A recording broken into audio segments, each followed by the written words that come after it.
Hey everybody, Jay here. Welcome to the channel.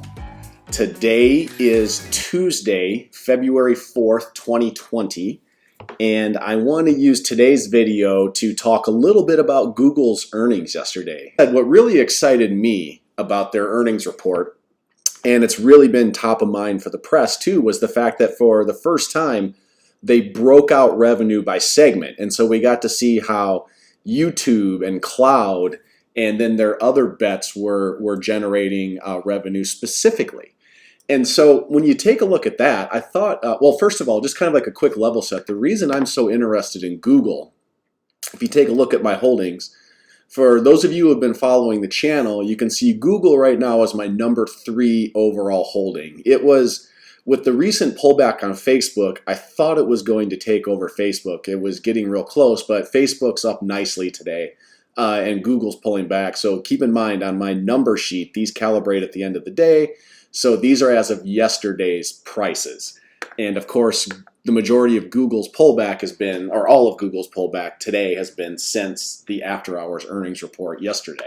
With the 2 Google holdings that I have, I'm down about $2,400, a little over $2,400 on Google alone.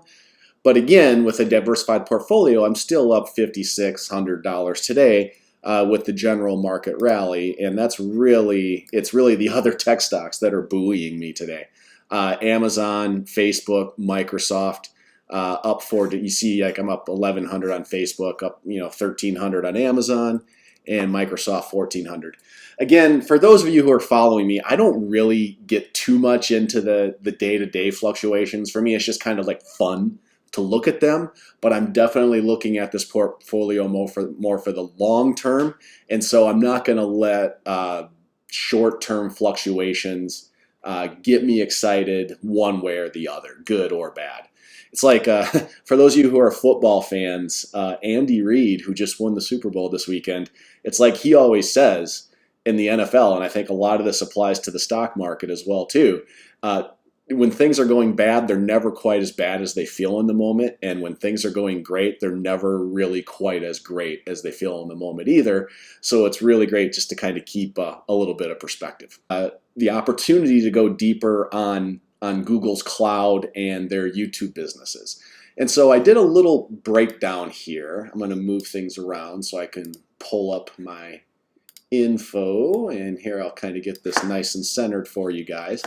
So cloud. So first of all, they had a little under $9 billion in 2019 revenue in cloud. And as you can see here, that's I was able to get their cloud revenue going back to 2017. So you can see they've got a great trend line in terms of growth in cloud, which is to be suspected.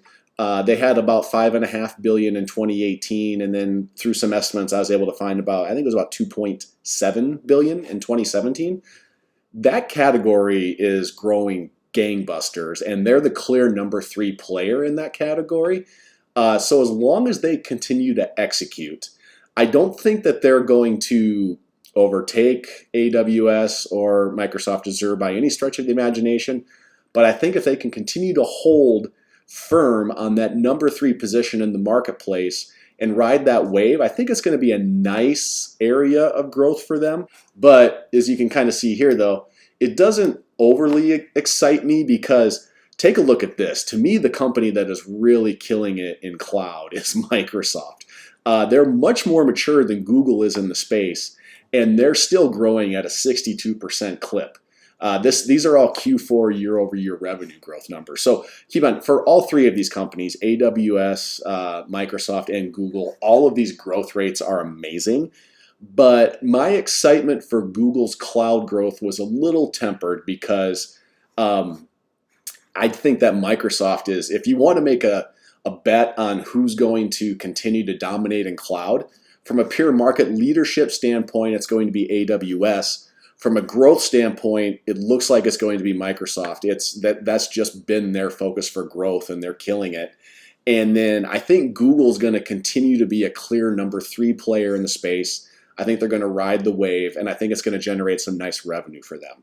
But what really excites me for Google's growth moving forward, and I think the same way that Microsoft is dominating cloud growth right now. They obviously haven't caught AWS, but they're growing at an amazing clip. I think that's going to be YouTube for Google. So if you take a look at Google's YouTube revenues, they broke it out.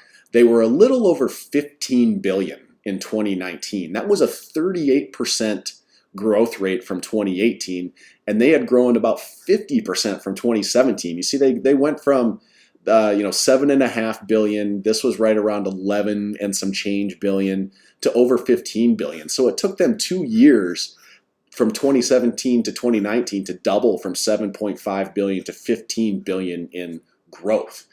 And a couple of reasons that excites me. Number one, 15 billion in advertising revenue just on YouTube is amazing.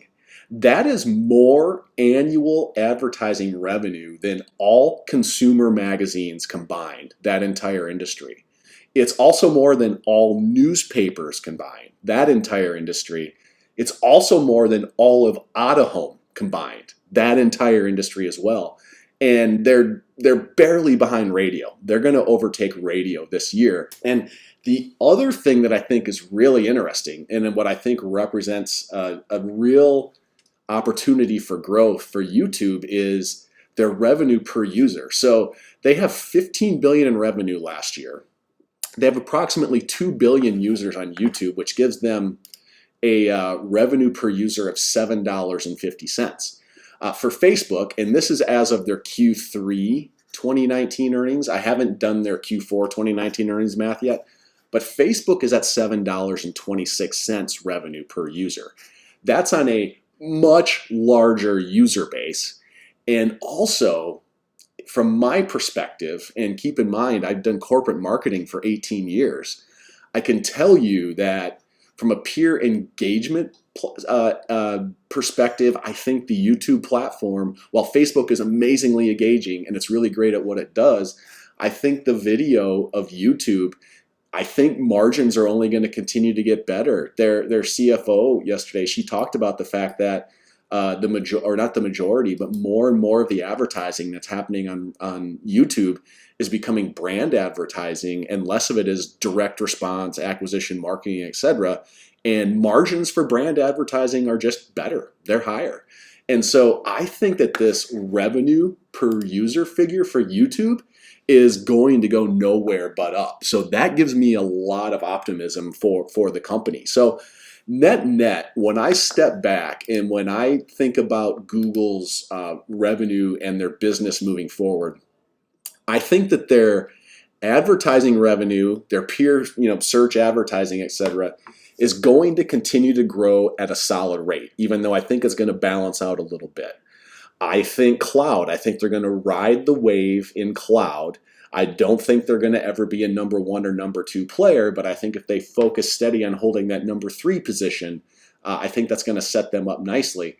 But I think YouTube could be their star. I'm really excited to see how they invest in YouTube and innovate around YouTube in order to drive that revenue figure.